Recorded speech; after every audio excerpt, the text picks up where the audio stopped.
Aula 21 de eletricidade. Assim que se faz os pequenos motores.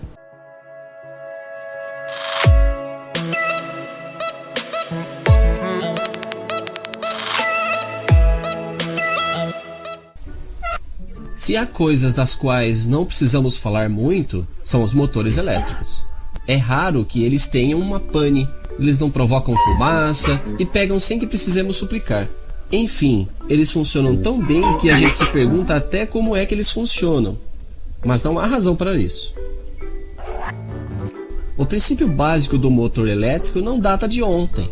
A história é ligada ao princípio do eletroímã. Quando fazemos passar uma corrente por uma bobina enrolada em torno de um núcleo de ferro, ela se comporta como um ímã, com um polo norte e um polo sul. Mas quando os polos mudam, isso também muda, claro. De forma que um eletroímã pode atrair um ímã verdadeiro. Ou até mesmo pedaços de metal. Mas não é isso que faz o motor.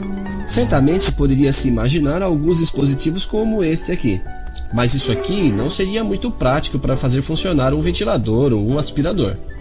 Então, coloquemos de preferência um ímã girando em frente à bobina.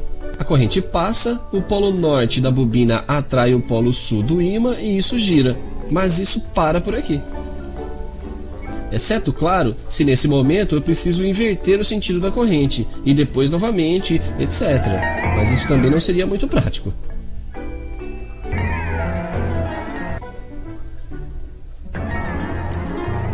Segunda tentativa. Eu substituo o ímã por uma bobina, também giratória. Eu faço passar uma segunda corrente, o que dá um segundo eletroímã, e isso gira. Porém, além de precisar alternar as correntes o tempo todo, eu terei os fios que se embaraçam, o que é ainda menos prático. Mas é nesse momento que intervém uma astúcia simples, mas fundamental: o coletor. Eu equipo minha bobina móvel de contato tendo esta forma aqui, separada por um bom isolante. Os contatos que levam a corrente são fixos e se contentam em se esfregar sobre o coletor, de forma que, quando isso gira, a corrente continua passando. Esses contatos fixos nós chamamos de vassoura, escova, porque originalmente as pessoas faziam uso de fios finos que lembravam vassouras, mas desde então já fizemos melhor com grafite, são os carvões. Graças a essa astúcia, não temos mais problemas de fios com nossa bobina giratória. Ela continua a girar sozinha. É fácil de entender por quê.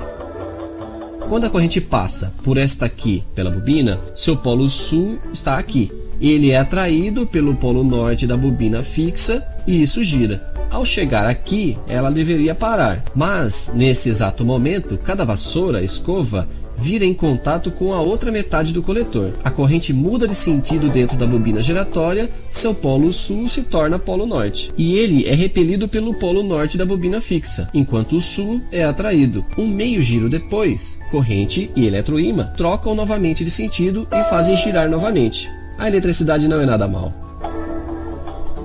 Para simplificar as coisas, as duas bobinas são colocadas em série no mesmo circuito e ligadas na mesma fonte. Tal é o princípio do motor elétrico série, dito universal. Universal não quer dizer que você poderia fazê-lo funcionar com molho de tomate ou não importa o que. Ainda não chegamos lá. Universal porque, se no lugar de uma fonte contínua, como em nossas experiências, nós alimentássemos com uma fonte alternada, isso continua a funcionar. Evidentemente, a corrente alternada muda de sentido. Mas quando isso acontece? O polo do eletroímã fixo muda de sentido e o polo do eletroímã móvel também, e ao mesmo tempo, de modo que as forças de interação entre os polos não mudam, e isso continua a girar.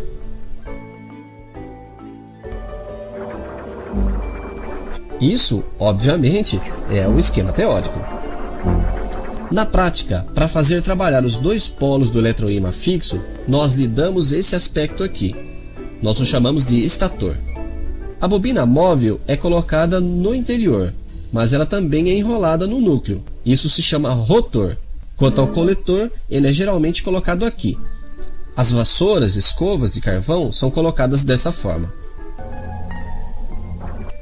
É assim que nosso bom motor elétrico faz girar o seu ventilador, o seu refrigerador, o seu aspirador. A eletricidade não é nada mal.